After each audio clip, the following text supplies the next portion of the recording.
At 1 o'clock, we get the Citadel, who's 4-5. Traveling number 6, Ole Miss, who's 8-1. Ole Miss favored by 53.5 points on the SEC Network Plus. Trinidad Chambliss has gone 100 to 231. Thrown for 2,023 yards, 10 touchdowns, 2 interceptions. Kewan Lacey has had 189 carries for 863 yards and 13 touchdowns. And Harrison Wallace III has had 28 catches for 492 yards and 2 touchdowns. Benefit of playing FCS season teams late in the season. It's a nice little bye week. And honestly, Ole Miss only has 2 games left, right?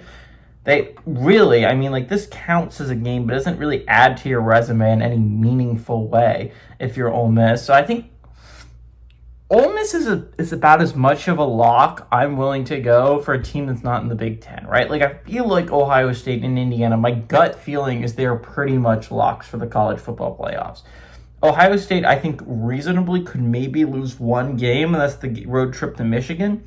Indiana cannot reasonably lose another game. Ole Miss feels like pretty much a lock, because I think even the 10-2 is interesting, right?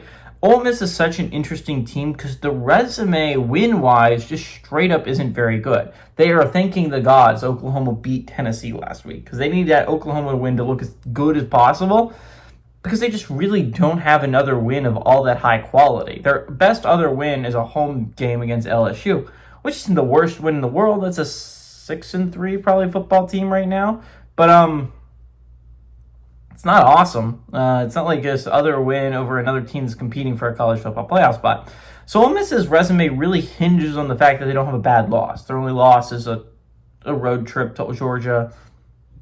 Barely does anything, right? So, again, a lot of their resume hinges on the fact that they don't even have that great of a resume. They have the 8th best resume, to me, in the sport of college football. So, again, that's not a bad resume by any matters, but to say that they're almost a lock is a little bit of an exaggeration. Again, a loss to Mississippi State or Florida would do just disastrous things to their resume. Because, again, they don't have a chance to add to their resume in any meaningful way. The only thing they can really do is hurt it. A home game against Florida isn't going to wow anyone. A road trip to Mississippi State and getting a win isn't going to wow anyone. The thing is, you just need to avoid mistakes if you're Ole Miss. Again, easy win this week against the Citadel. I think this is a game. They're ranked number 6 in the country. I don't think they have the 6th best resume in the sport. I think they have about the 8th best resume in the sport. They should theoretically climb maybe a spot if Texas Tech or BYU loses this week. I expect they might climb a little bit there. They might climb up to the 7th best resume in the sport. I don't expect them to pass Georgia this week unless Georgia was to lose to Mississippi State, which I think is going to happen. So maybe Ole Miss passes Georgia this week resume-wise.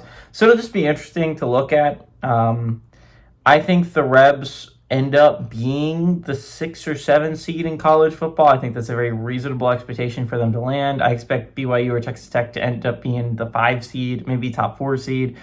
So I expect whoever wins the Big 12 is going to be a pretty high seed. I expect Ole Miss to finish right behind Georgia, probably, although I could see Georgia falling out of the playoffs entirely. I think the Rebs have a very good squad. I think they absolutely have the offense to put up a 53-plus burger.